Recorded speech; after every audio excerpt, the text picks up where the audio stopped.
안녕하십니까. 모드텍스TV 열림세무회계사무소 대표세무사 이상호 세무사입니다. 저 열림세무회계사무소 대표세무사 이상호 세무사는요, 생명보험 설계사로 위촉한 지 올해가 벌써 6년 차인데 한 번도 MDRT라는 어떤 그 실적을 놓치지 않은 우수 설계사 인증까지 받은 생명보험 설계사로서도 활동하고 있습니다. 저는 생명보험 설계사라는 두 가지 전문성을 모두 가지고 있는데요, 많은 분들이 보험하면 그저 아플 때 쓰거나 사망할 때 받는 돈으로 생각하시지만 사실은 보험은 세무 전문가의 눈으로 보면 좀 강력한 절세 도구 중에 하나입니다. 그래서 오늘 영상에서는 크게 세 가지를 다룰 건데요. 첫째로 직장인이라면 누구나 받을 수 있는 보장성 보험료 세액공제의 모든 것, 그리고 둘째 수천만 원, 수억 원의 상속세를 0원으로 만들 수 있는 종신보험 설계의 비밀, 그리고 마지막으로 저축성 보험으로 목돈을 만들 때 세금을 한 푼도 내지 않는 비과세 요건까지 잠시만 집중하시면 여러분의 보험이 단순한 지출이 아닌 최고의 투자 자산이 될 수 있습니다. 끝까지 시청을 부탁드립니다. 먼저 보장성 보험료 세액공제에 대해서 알아보겠습니다. 여기서 가장 중요한 단어는 아무래도 세액공제인데요. 그 소득공제가 세금을 계산하기 전에 소득에서 이제 빠지는 금액이라고 하면, 세액공제는 이미 종합소득세가 얼마 계산된 상황에서 세금 자체를 직접 깎아주는 훨씬 강력한 혜택이거든요. 정부는 만기 환급금이 납입한 보험료를 넘지 않는, 그러니까 순수하게 위험 보장에 초점을 맞춘 보장성 보험에 대해서 이 세액공제의 혜택을 줍니다.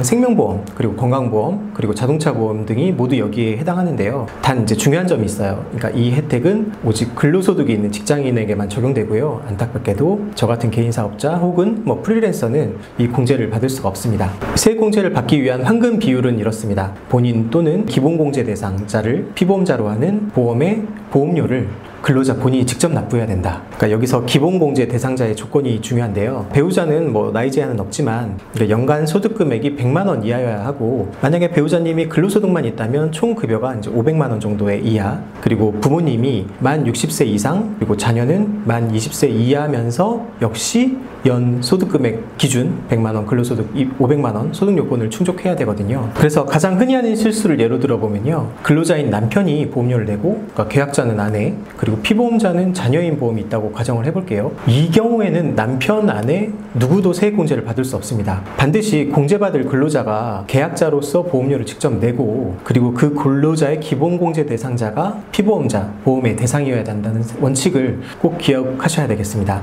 그렇다면 실제 절세액은 얼마나 될까요? 일반 보장성 보험료는 연간 납입액 100만 원을 한도로, 그러니까 납입액의 12%를 세액공제를 해줍니다. 그러니까 100만 원이면 그 연간 최대 12만 원의 세금을 돌려받을 수 있겠죠. 기본공제 대상자 중에서 장애인이 있거나 또 그를 위해서 장애인 전용 보장성 보험에 가입했다면 이 또한 연간 100만 원 한도로 12%가 아닌 15%, 3% 더 공제받아서 최대한 15만 원까지 절세가 가능합니다. 이 보험 한도는 별개로 적용되기 때문에 부양가족 중에 장애인이 있다면요, 일반 보장성 보험 100만 원, 그리고 장애인 보장성 보험을 총 100만 원, 그리고 총 200만 원에 대해서 공제를 신청할 수 있기 때문에 12만 원 플러스 15만 원, 최대 27만 원의 세금을 환급받는 절세가 가능해지겠습니다. 이제 상속 이야기로 좀 넘어가 보겠습니다. 부모님이 돌아가시고 수십억 원의 부동산을 물려받았다고 좀 상상을 해볼게요. 근데 당장 수십억 원의 부동산이라고 하면 수억 원의 상속세를 현금으로 내야 되거든요. 물납도 가능하긴 하지만 그래도 현금이 없으면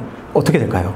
그러니까 상속받은 소중한 부동산을 급하게 헐값에 팔아야 하거나 이제 물납이나 이제 연부연납을 신청해야 되는 비극이 생깁니다. 상속세는 저희 세금의 왕이라고 불릴 만큼 좀 무섭지만 더 무서운 건 바로 이 납부 재원의 문제입니다. 그래서 많은 분들이 상속세 재원만을 위해서 종신보험에 가입을 하시거든요. 그런데 대부분 좀 잘못된 가입으로 절세 효과를 전혀 보지 못하는 경우도 있어요. 가장 흔한 실수가 부모님이 직접 계약자가 돼서 계약자로서 보험료를 납부하고 자녀를 수익자로 지정하는 경우가 있는데요. 이 경우에 돈을 내신 계약자, 부모님이 사망하고 자녀가 가만히 있다가 이제 보험금을 받으면 이 국세청에서는 이 보험금을 상속재산으로 봅니다. 부모님이 납부한 보험료가 사망을 통해서 자녀에게 다이렉트로 이렇게 이전된 것으로 보기 때문인데요. 결국 보험금이 다른 상속재산과 합산돼 가지고 오히려 더 높은 누진세율로 과세되는 결과를 초래하게 되거든요. 그래서 오히려 절세를 위해서 가입한 보험이 오히려 좀 세금을 늘리는 경우로 초래되게 돼요. 그래서 상속세를 완벽하게 피하는 설계는 따로 있습니다. 바로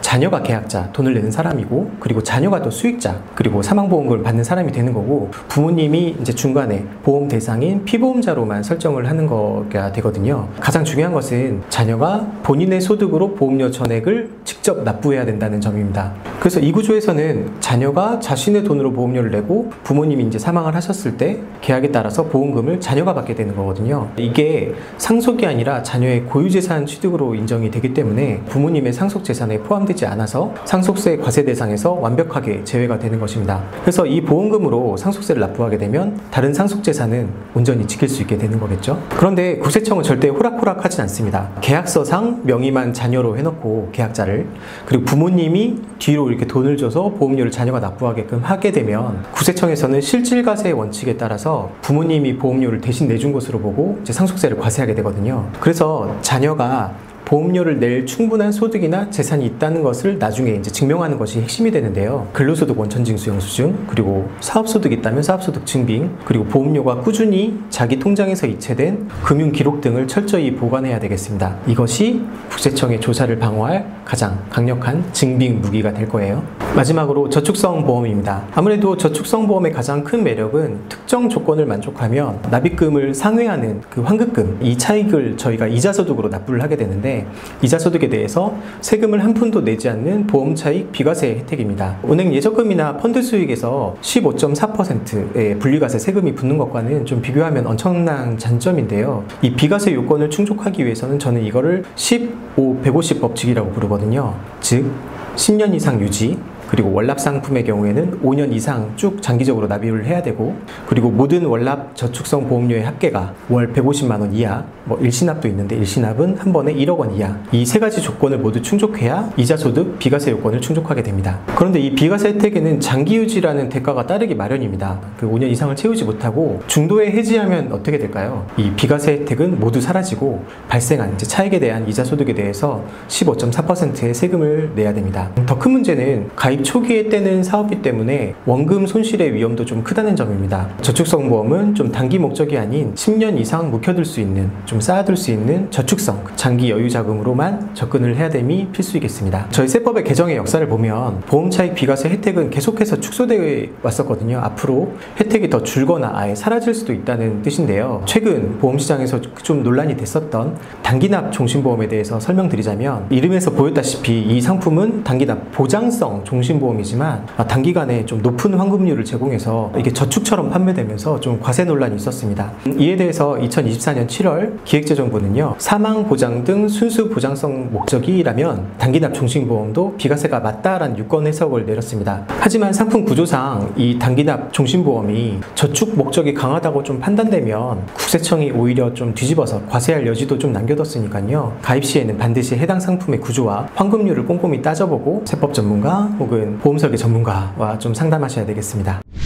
오늘 내용 정리하자면요. 첫째, 보장성 보험으로 매년 연말정산에서 최대 27만원까지 세금을 환급받을 수 있다. 그리고 둘째로, 상속세가 걱정된다면 반드시 자녀가 계약자 및 수익자가 돼서 중간에 피보험자를 어머니나 아버지 이렇게 보험료를 본인이 직접 내는 구조로 설계해야 된다. 그리고 저축성 보험은 10년 이상 장기적으로 가져갈 수 있을 때만 비과세라는 강력한 무기가 된다. 보험은 누가 어떻게 설계하느냐에 따라서 단순 비용이 될 수도 있고 최고의 절세 전략이 될 수도 있습니다. 오늘 다루진 않았지만 법인을 계약자로 하는, 그리고 피보험자를 대표나 직원으로 하는 보장성 보험 혹은 정기보험들도 저한테 많은 문의가 오고 있으니까요. 저세문의 상담, 보험문의 상담도 저희 모두텍스의 열림세무회계사무소 이상우 세무사에게 요청해 주시면 친절한 상담 드리겠습니다. 오늘 내용이 도움이 되셨다면 모두 구독, 모두 좋아요 부탁드리겠습니다. 더 궁금한 점이 있으시면 여기 댓글로 남겨주시고요. 그리고 상담 신청으로도 남겨주시면 저희가 친절하게 설명을 드리겠습니다. 여러분의 자산을 가장 현명하게 지키고 불리는 방법을 알려드리는 모두텍스TV, 다음 시간에 더 유익한 정보로 찾아뵙겠습니다. 감사합니다.